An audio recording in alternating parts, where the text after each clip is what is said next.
The Movie Clerks is a production of Hyperreal Media Group. Check us out at hmgllc.shop, hmgllc.shop. Get yourself some art.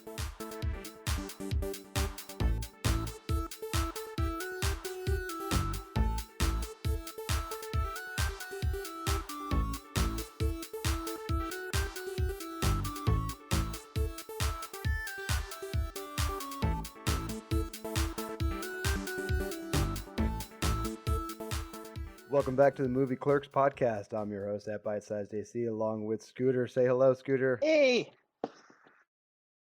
What are we doing this week? Are you gonna do? Do you want to do the disclaimer, or do you want me to do the disclaimer? oh, you do it so well. Though I have an edition. I don't know about that. Oh, you do have an edition. Do you want to do your edition first, and then I'll do the disclaimer? Like we'll do it like Back to the Future Oh style. no, you should totally do yours first. Okay. This is your one and only spoiler alert, which you will not be receiving anymore if a piece of content has been available out on a streaming service for more than 5 days, not premium, not in the theater, but out in the actual service in which it's provided to you as a subscriber, such as Netflix and any other service therein.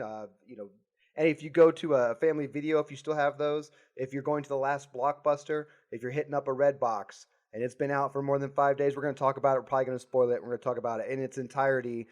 And we do not care about your canon. So if your film or if the film that we are discussing takes place and it's based on a book, on another movie, if it's a reboot, if it comes from somewhere else, someplace that you love that's not other films, even if it's a sequel, whatever, we really don't care about your canon.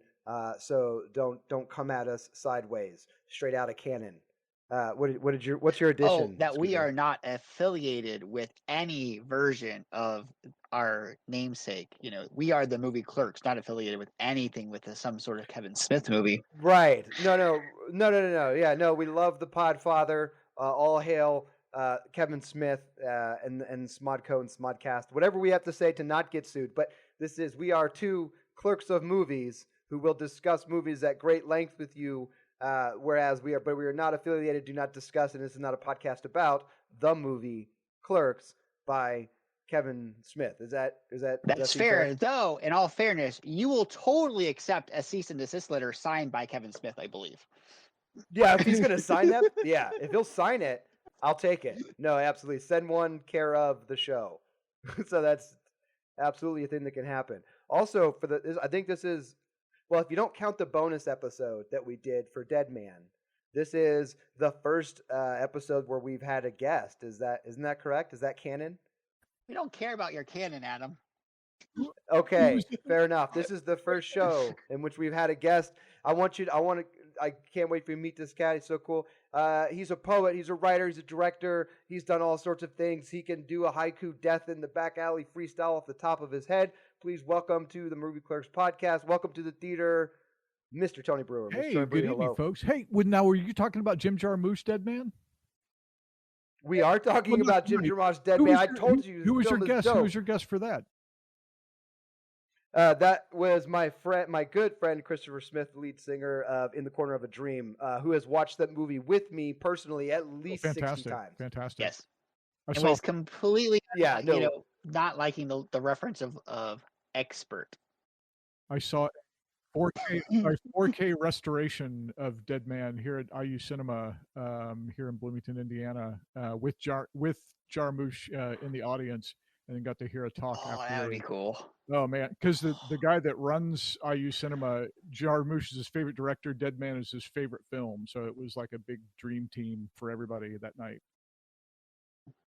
See, I told you, Scooter, that film is legit. It's the. I That's told like you. the only film that you've picked that I like. So I know, but it was because it's my favorite film of all time. So it's like always the first It's film I recommend. way is up that there. film. Yeah, it's super fantastic movie. the rest of the list is a letdown. Just saying. Well, you know what, Scooter? If I don't have anything nice to say, you know what? I'm just not going to say it. That's where I'm going to. That's the mutual respect I'm extending to you on this that's show. nice. On the show that is yours. This is how nice I'm going to be to you on a show that's yours. That's your That's show. now over. Yeah, well, ruined it. Nope. Nothing lasts, man. That's all right. Hey, unrelated question, Mr. Brewer. Do you like movies, and/or are you interested in starting a podcast about movies? Just asking for a friend. I'm interested in movies. I have an abiding interest in movies. Yes. Give us for the listeners? Give us a quick rundown of the film that you did. I did. I was a roller derby announcer in another life for about 8 years, and during that time in 2010, I wrote and co-produced and co-directed Eight Wheels of Death, the world's first roller derby zombie romantic comedy. And it was made with really zero budget and so labor of love. It's a time capsule of Bloomington and roller derby, kind of in its infancy. We used a lot of game footage from around 2008, even though it came out in 2010. So it's a time capsule and a love letter to Bloomington and zombies in a simpler time. And Scooter, can you tell us what film will we be discussing on today's episode of the Movie Clerks? Oh, podcast? this is gonna be fun. We're gonna talk about Army of the Dead because they're so close and similar. We are going to talk about a zombie movie. So we're about to go deep. We're about to go rabbit hole deep on this zombie movie on this episode. So let's do this. I think I've been waiting because we actually watched this like right when it came out, and then we didn't get around to recording it till sometime later. So I've actually been sort of like bated breath waiting to speak to you about this. But I really want to hear from you. What's your take, Scooter? We'll start with you. My Go. take? Yes, give us the Movie Clerks. I feel Scooter like we take. have to give some backstory. Okay, yeah. here we go. Backstory first. You love. Oh my God, this already. You're already doing unnecessary backstory at the beginning of your story. Like this is not. Oh, okay. No, go ahead. no. Go ahead. Give So Movie Clerks super fan Chris Inola, okay. told us Yeah. that he had to turn it off after the first 10 minutes, and that really bummed me out. Because I was expecting a Justice League disaster. A disaster of Justice League proportion. That's very good. Yeah. Yeah. Exactly. Yeah. Okay. No. But what did you discover upon viewing said film? What did I discovered if we can get past the first half hour, it turns really good. That's not bad, I guess. I mean, if you got 30 minutes where you're not doing it, if you want to make a sandwich, like a really good sandwich, and you want to watch a movie after you're done making that sandwich and possibly eating it, this movie right there for you. This movie. And what I will say is, and you'll love this. I will defend Zack Snyder in this episode. Why? Okay, so you after 30 minutes goes by, you're like, I'm in. What's the trigger moment for you that brings you in though? Like, what's the thing that happens in the movie that you're like, all right, I'm in. Son of a bitch, I'm in. It's the best moment that kicks down that path of awesomeness is when the coyote shoots the guard and sacrifices him. The rest of it from there is awesome. Okay, so yeah, I guess it's like if the guard sort of were representing everything about the movie you didn't like. Once he gets shot in the head and falls over dead, you're like, it's a shot in the leg, film. by the way. Shot in the leg. Oh, that's right. Sacrifice. Because he's the sacrificial. Yeah, his Right. I mean, I guess to me the dude's dead, right? Like, I mean, no matter where she could shoot him in his big toe. Yeah, it doesn't matter. Like, the dude's dead, right? Like, that's the gist of the scene. Is this dude is not going to survive, right? So, all right. So you're in at the death of the guard, and then from there, carry me through. Give me the high level Scooter hot take. The Scooter hot take is it's good, man. It's really good. It follows through. I think I watched. So we've been joking around with poor Mr. Snyder about his IMDb podcast. He's got his Netflix, teaching class. He's got his after the movie little background biography on the film. And you talked about it. We talked about it during our Justice League episode about the 4 years that he had between the unfortunate events surrounding the suicide of his daughter to the Justice League. And we asked what he was doing, and this is what he was doing. And so I will defend this movie because I feel like the first 30 some minutes of the film is really just rust. He finds his step. This is a passion project. He loves this thing. And it goes back to Justice League, which just shows how hand-tied he was by Warner Brothers in DC. Because I feel like he went back to that project optimistic and kind of like, after a breakup, he's like, well, there's still to rekindle that love. And he realized that there's no love there. And so Zack Snyder is completely void of any crap that he produced within the DC universe, in my opinion. Okay, so that's the Scooter Yep. hot take. I'm gonna roll out my high level overview of the film, um, which was, first of all, I just want to say, you've been to 3D theaters, you've experienced 3D, you've seen 4K high def, you know what that's like, right? But if you want to experience a movie as if you have Dane Bramage, this is the movie for you, because the focus issues that are the out of focus vignettes that are purposefully being used and applied, right, for effect to draw the eye and so on and so forth. Like, I get it, right, homie? I see you working the camera guy. I see you. But I feel like I'm gonna throw up. I'm nauseous a little bit, only because I can't, I'm trying so hard to focus on this, just focus, let alone focus on the scene that is taking place. And there's this fight happening between the left side and the right side of my brain, where one side of my brain is doing the art fight of no, it's genius, it is genius, and the other side of my brain's yeah, but homie, I literally cannot focus on the screen. I have a 4K TV and it's blurry, I can't see anything. So that took me out of it a little bit. I'm not gonna lie, that broke some of the immersion. But you know who for that me. cameraman is, right? Zack Snyder. Yeah, I know. I know. Man himself. It is. I know. I feel like Captain America. I could do this all day. Yeah, I know. But it's definitely so. Once I got through some of those, I didn't enjoy. So I thought that the prequel intro nature of the film was actually a genius story device in terms of not having to make that first film, which arguably should have been the film they made anyway, right? But it puts you in this world, a very realistic world about look, on a pandemic time scale and with everything that's been going on with Snyder personally and all these things, right? This is, you live in a world of prequels and reboots and, all kind of animated series and all these things straight to Netflix and all that stuff, right?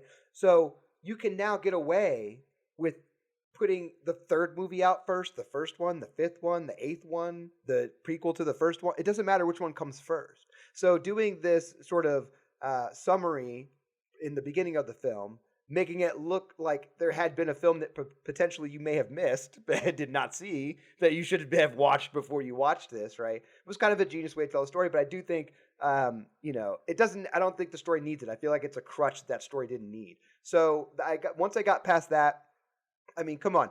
The action is, for the special effects and the action is good, right? If you enjoy, just on that level alone, for explosions and death, Mortal Kombat-esque death scenes and fights and epicness and come on, Zombie Tiger epic, right? The whole meta joke to Siegfried and Roy and all that that's so. I'm mad that I didn't get that cameo. I wanted that cameo. I wanted the Siegfried and Roy zombie cameo. I got robbed. I didn't get it. And of course, nobody, if anybody in this movie deserves their own movie, right?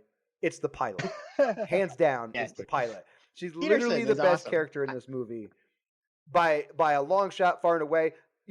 Batista does a good job. I was worried that he was going to turn into a zombie, which then would have given him a makeup job that would have been far too similar to Drax. Just the way that they were doing their zombies, and if you watch the way that the lines were on the face, the way they were sort of blue and very veiny, that's exactly what Drax's makeup looks like, and where the eyes sort of go to almost like a cat eye sort of thing. So I'm glad that they avoided that and didn't do that. I'm not going to say I'm glad that character died, but it made sense. That's what I loved about the film the most, was that this is the only heist movie in the history of heist movies to ever make sense, which is no, they don't get the money, and yes, they all die. Of course that's what's going to happen. The monkey was driving the car. How is this going to work? What was the plan here?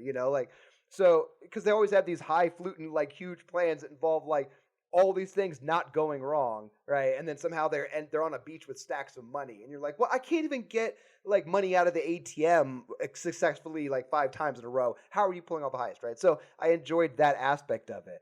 So now that you've got the bite-size AC hot take, you got the scooter hot take, we're going to go to the filmmaker, the poet, the haiku master himself, Mr. Brewer. What did you think of this film? I think they should have left the daughter out of it.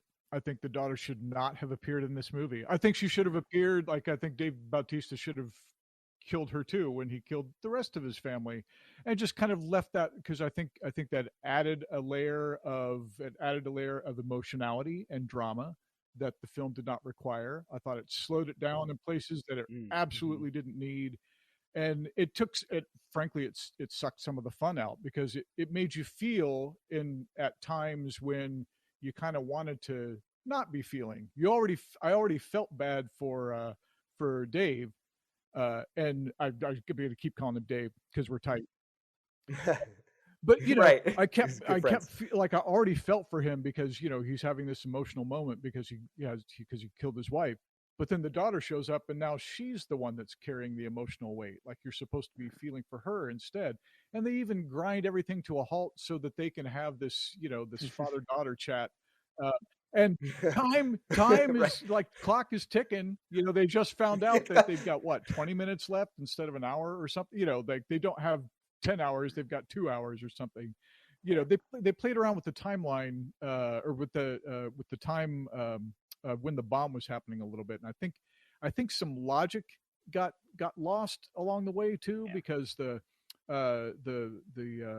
people that the daughter was in charge of, that she was taking care of, she finds them, and they pick them up, and they're flying somewhere, and then they disappear, and they never show up again. The helicopter crashes, and the zombie king, they fight the zombie king on the helicopter, and Tig gets shot, helicopter goes down, you know daughter is there, and Dave is turning, and she's going to shoots Dave in the head.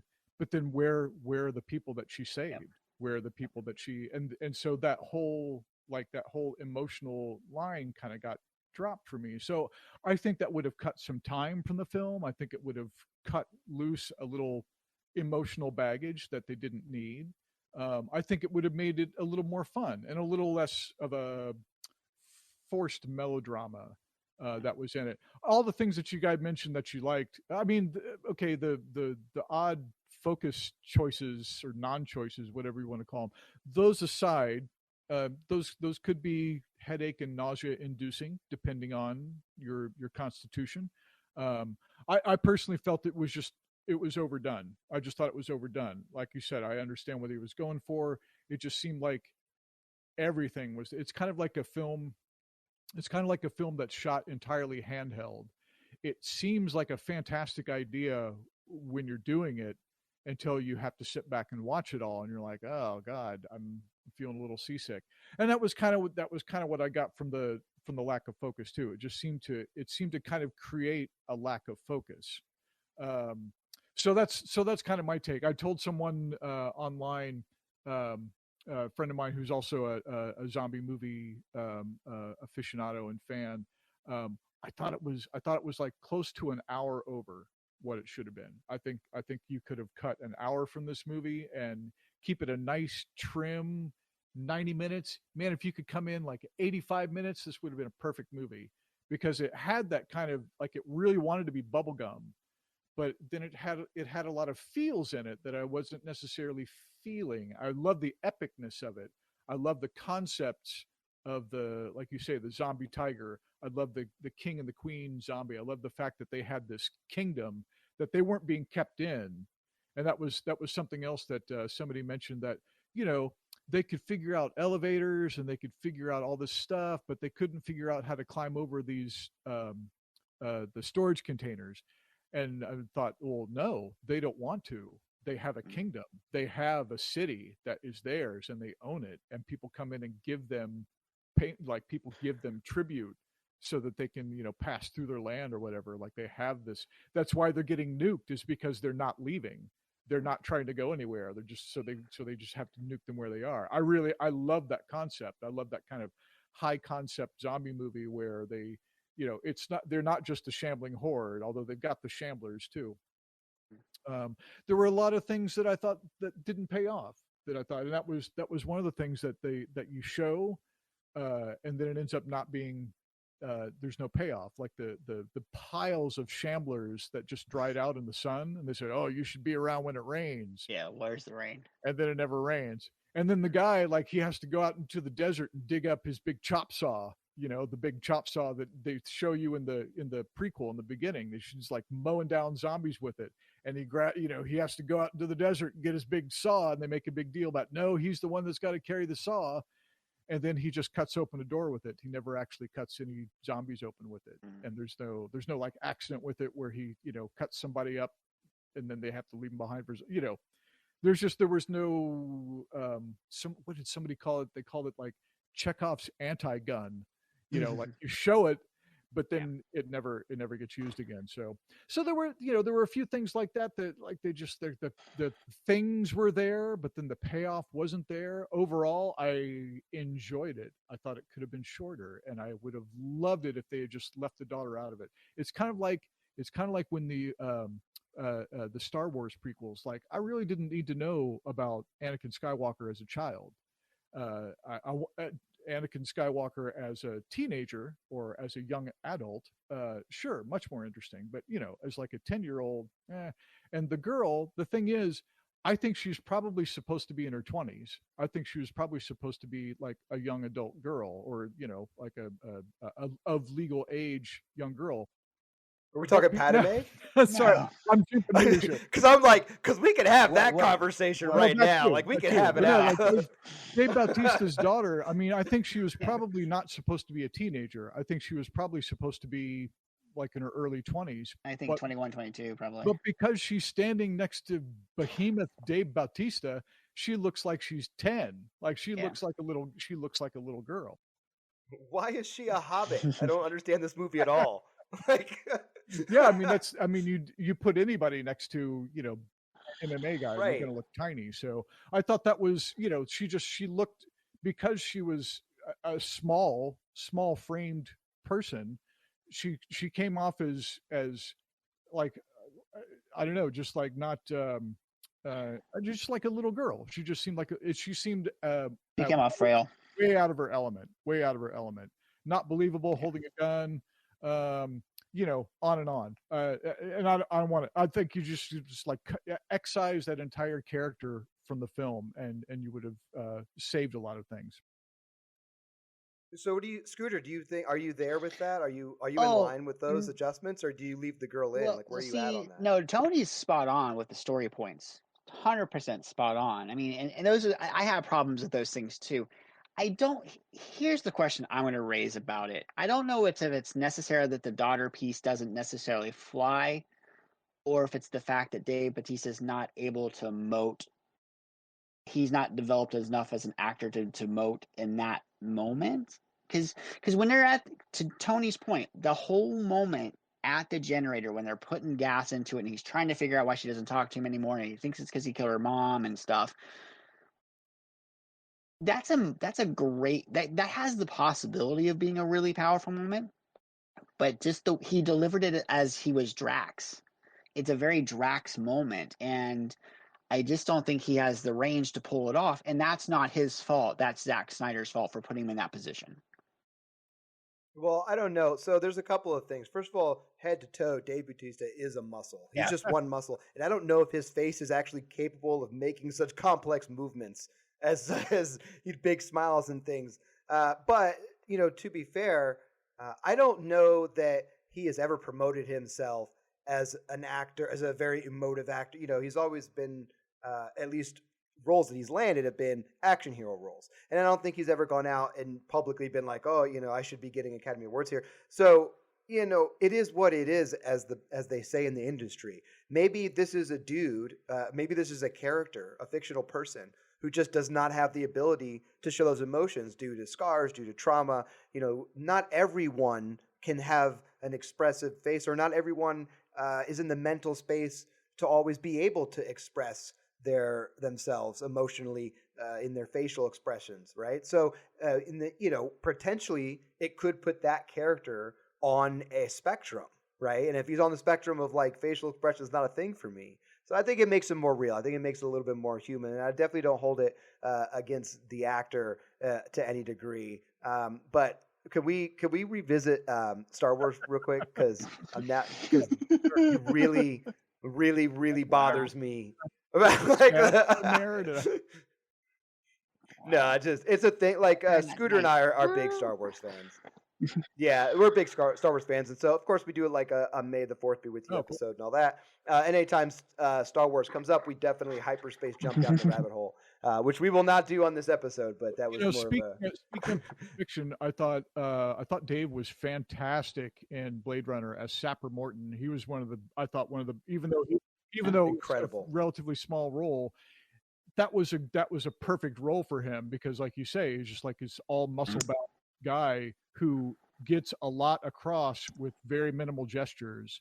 And I thought he could have done more with minimal gestures here in Army of Dead.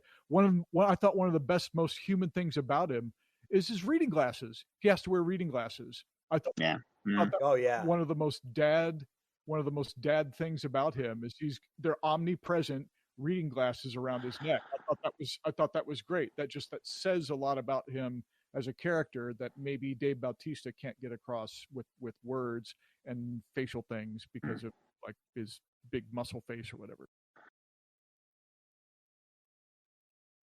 I definitely think it's the best use of glasses since Michael Keaton in the Batcave, by far. Wow. The best cameo by a pair of glasses since Michael Keaton. I will in the second Batcave. that. Nice. All right, so where are we at, folks? Where are we at on? Do we want to see this prequel? Do we want to see this sequel? Do we want to see this rebooted? Do we want to see it again? So if you have to choose, see it again, reboot it, sequel or prequel, what do you choose, Scooter? I want to see sequel because they're talking it, so we'll see what he does. So you want to see sequel, Mr. Brewer? Where are you at? It was kind of like two movies because the opening, like the credit sequence everybody's talking about, had a real Zombieland vibe to it, especially with the Liberace impersonator running down the hall. Yeah. I loved all that, and they definitely could have gone in that direction. I don't know if that's where the prequel will go. I don't know if that's what if that's what the intention was, to go for entertainment as opposed to gore factor. I think I'm a little more interested in the prequel because I'd like to find out more about Area 51. I'd like to find out about some possible aliens going on. That stuff kind of interests me. I feel like the heist is kind of, I think that's interesting too. I think I'm just a little more interested in the prequel. Okay, so I'm on prequel as well. I think I'll see the prequel just because obviously, again, that whole first part of that movie plays like it's hey, by the way, just in case you didn't see the first one, here's what's happening, right? So now I want to see the first one. That's where I'm at with it. So I'll go sequel on that. In the larger scope of Mr. J.J. Abrams' work, Zack Snyder. Scooter, you're gonna walk us. So, you know what? Sorry, I was thinking of the good director. What? There are people that will argue with you. There are people who are. It's like, hold on, you don't like. Hold so. on, let me get this straight. You don't like Zack Snyder's camera work, but you like the solar flare. Okay, we have a line drawn here. We're good. That tells me two things about you, Scooter. A, it tells me that you've never seen any of my artwork, and B, it tells me that if you had, you would understand my affinity for the lens flare. It's a thing. No, it's okay. It's a thing. Anyway, cool. It's all right. I have a man crush on lens flare. No, it's fine. But so here's the thing. This is your babe. Walk us through this, man. Walk us through the filmology. Well, I think it comes down to what we like and we don't like. And one of the things that really touched on, we've talked kind of pre-show, was 300. I think we're all in a unison agreement that 300 was great. And there's that influence in this film. I love the zombie horse moment where he's standing on that hill, with, the metal rod or whatever in his face mask. It's very 300-esque. It's very, it's very much reminiscent of that. And Planet of the Apes, even, I feel like it really harkers back to that concept. So 300 is where it starts. And then, we've talked about it before, but I love Sucker Punch. Sucker Punch is probably my favorite Zack Snyder movie. Hands down. Yep. I'm with you there. I liked Sucker Punch a lot. Hold on. Somebody Okay, resuscitate Adam. I don't want to. I don't want to make you. I don't want to I don't want to hurt your feelings. You're not man. hurting my So feelings. I'll let you go. No, I know. I'm just playing with you. All right, so we're at Sucker Punch. Then what else? What else is what? That's the best way. I think the best approach to your point is of the body of work. What are the highlights for you? What do you like? So does it end at Sucker Punch, or is there more for you there? It does kind of end because I don't like Watchmen very well. Okay, so that's it. Just that's the last Well, one. After that, he hasn't made a film well, that you enjoy. the thing about Zack Snyder is, what drives me, and he did it with this thing too, is that he just loves he loves his music video stuff too much. And I think that was the one bad thing about this movie, even with Army of the Dead, is everything had this musical score cue, which does go back to Sucker Punch. But in Sucker Punch, it works because it's kind of that whole music video vibe because she's in that dream sequence. Um, but yeah, no, I mean, if you look through it, it's like Sucker Punch, and then it's like Man of Steel, Superman v Batman. I mean, Justice League. I mean, yeah, there's not a lot there for me. I know people love Watchmen. So it falls It off a does. cliff. It does. Yo, It does. It's And I much- yeah. think, Okay, so and I Watchmen. and the thing I wonder, and maybe we can talk to Tony a little bit too about it, is Yeah, no, we're gonna get him. He's coming Is- next because you're queuing him up, man. Like he could just. I'm Wait, holding him hold on. back. He's got some Hold on. poetry ready to go. I gotta hold him let's get the back. hype music ready for Tony. Ready? Let's get the hype music. Let's get the hype guy in Absolutely. here. Like, yeah, boy. So my question is, I don't think Zack Snyder's a horrible filmmaker. So we have this whole Warner Brothers DC fiasco, which the whole Snyderverse thing, as we call it, is just it's garbage in a lot of ways. Is that him, or is it just because he can't tell a complex story with multiple characters, or is it the studio who's just really raining down on him of what and limiting his creativity? All right, we got Mr. Brewer coming in. He's coming in off the top shelf. Brewer, go. As I said earlier, I like the director's cut of Watchmen. I think it's superior to the theatrical cut, and we all know about Zack Snyder and theatrical versus director's cuts and all that. But I also think the Watchmen director's cut is peak Zack Snyder. I don't think he gets any better after that. I think he gets as good as he gets, and does not really improve on his own particular formulas. And he basically just goes over the same ground over everything he's done since then. It's, as you say, he's kind of laid everything out, and once you get to Watchmen, that's it. He's done everything, and that is everything, 4 hours worth, and everything he's done since then is just kind of replaying, using the same tricks again. I don't think he should write films. I don't think I don't think Army of the Dead was particularly well written. It had some weird plot things that got dropped, logic things that just didn't make sense, but they look cool, but they look great. So you've got the music video thing where everything is cued to music. I thought the use of Zombie by the Cranberries was interesting. Genius. It was genius, by the way, especially because that's a feels moment that hits you in the feels when you hear that song. Because her passing recently was tragic, to say the least. So that being there and that having that echo and sort of that perfect headspace to hear that song, that's a genius track to use there. But I'm actually not a big DC aficionado, so I've not seen Man of Steel. I've not seen Batman v Superman. There's a lot of those, like that whole area of the Snyderverse that I'm unfamiliar with. But I get from what I have gleaned, I'm not really missing anything because, as I said, I feel like he kind of hit his, including the fact that they released the director's cut of Watchmen, and that seemed to be a more satisfying experience for a lot of people, myself included, than the theatrical version was. So I think he just kind of nailed everything with that one, and maybe should have stopped, or I don't know, maybe gotten a writing partner that he was comfortable working with. Well, here's the thing. I think the problem that you run into, the challenge that rises up from the release of Watchmen was the superior version to watch. It was the story that we should have gotten in theaters. It was the film we should have gotten in theaters. And that is what gave rise to the Snyder Cut being a thing. Was that the difference, the massive difference between Watchmen in the theater and Watchmen at home was so massive that people were like, you're telling me that there's a Snyder Cut of Justice League, which was because they held out all hope against all hope that there wasn't a trash version of this movie somewhere that they could really sink their teeth into, right?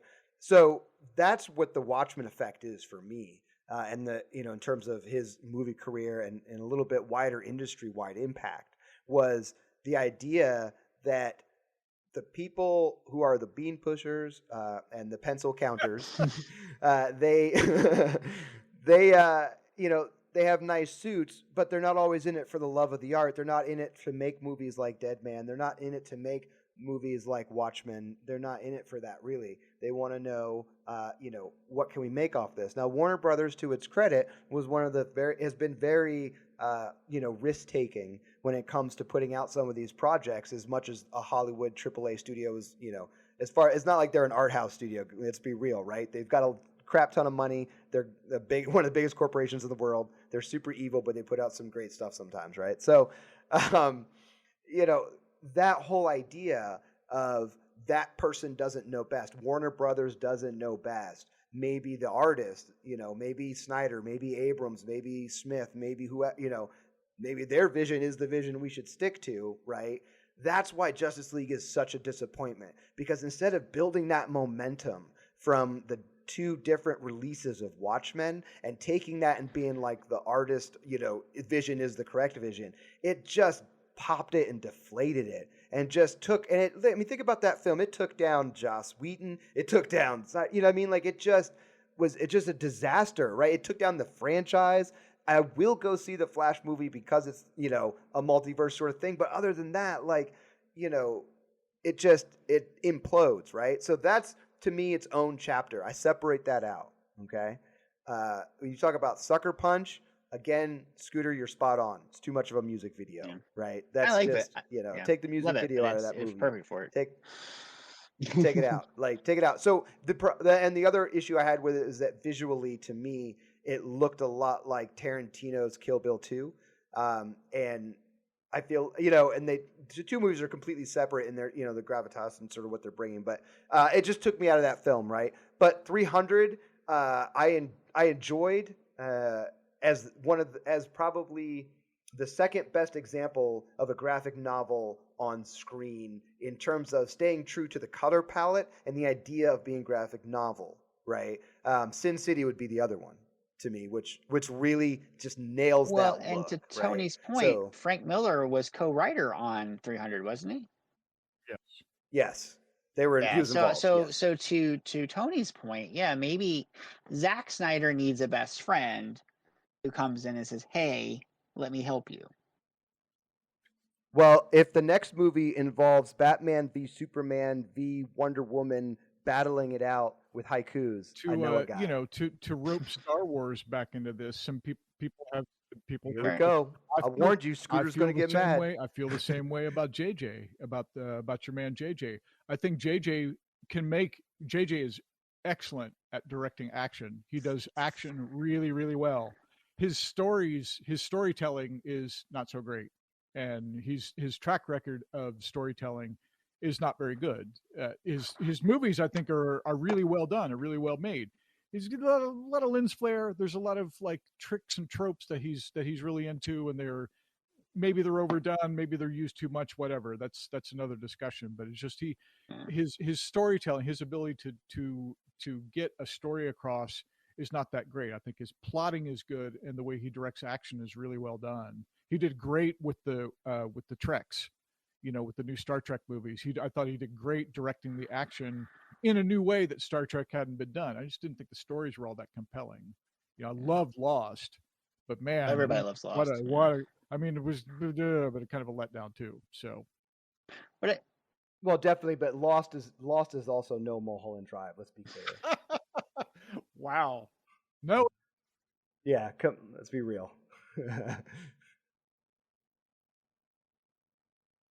Scooter, you okay, Yeah, man? no, I'm processing, You're- the J.J. Abrams, and maybe that's the state of cinema we're in.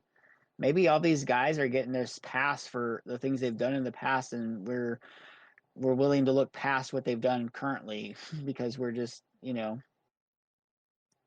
Well, we're starved for content. We're just coming out of a period where not only have we been stuck at home binging the same content over and over, but we've also got this shutdown of the new content we were supposed to get and we were looking forward to. So now we're kind of like we're hat in hand here with what we can get on screen, and is it in theater, is it at home, is it both? Whatever, that whole mess is Yeah. happening right now. So I think we are much more forgiving than we used to be in terms of, oh, this is garbage, because we're not paying $27 Exactly. a person to Exactly. see it. You know what I mean? Like, so we're much more likely to be like, it's all right, I'll watch it Streaming again maybe services later. are much more forgiving than traditional box offices too, because Netflix, for example, is very, very close-mouthed about how many views any particular production gets. Sure. I mean, they're very, very close-mouthed about that kind of stuff. So who knows?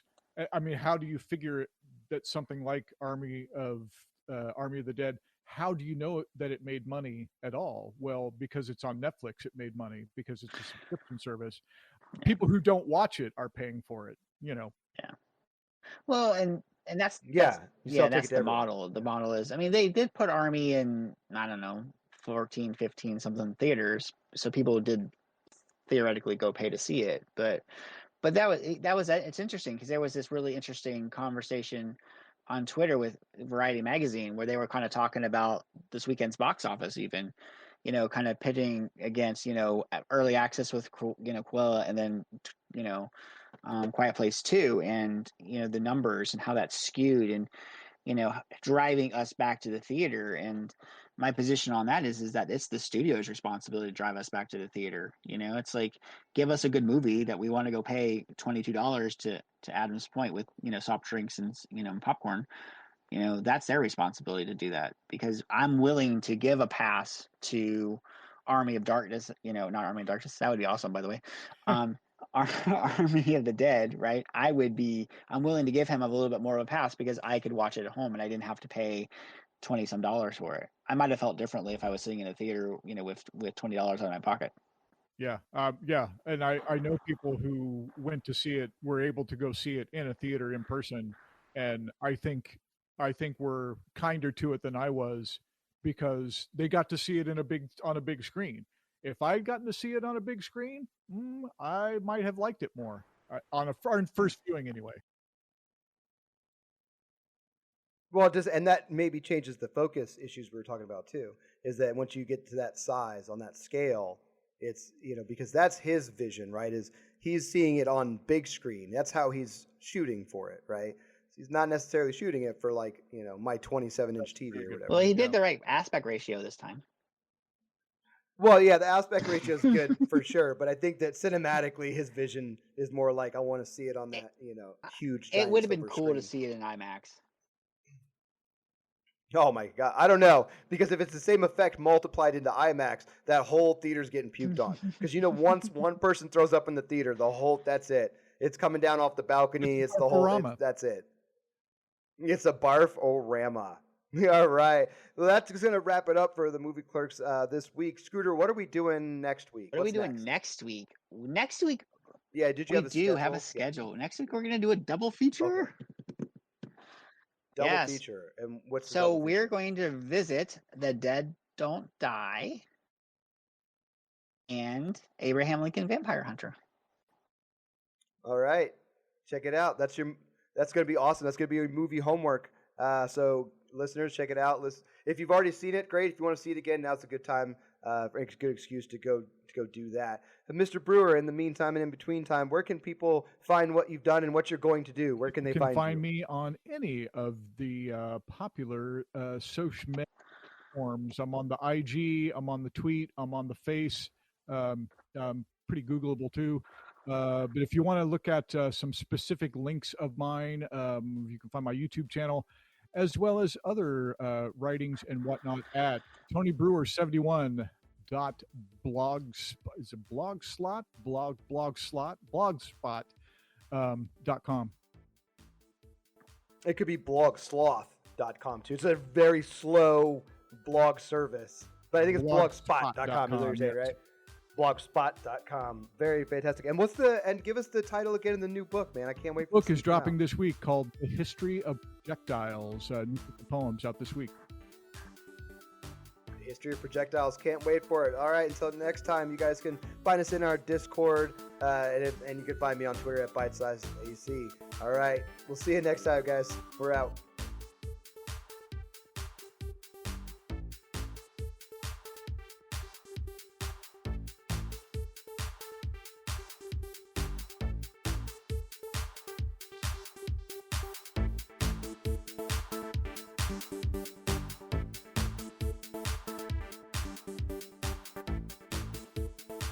Hey, cool guys, just want to take a minute here and tell you about Hyperreal Media Group, HMGLLC.shop.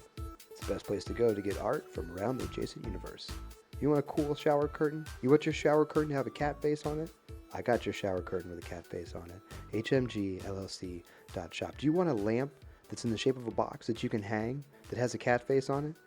I've got a lamp in the shape of a box with a cat face on it that you can have. HMGLLC.shop. Art from the adjacent universe.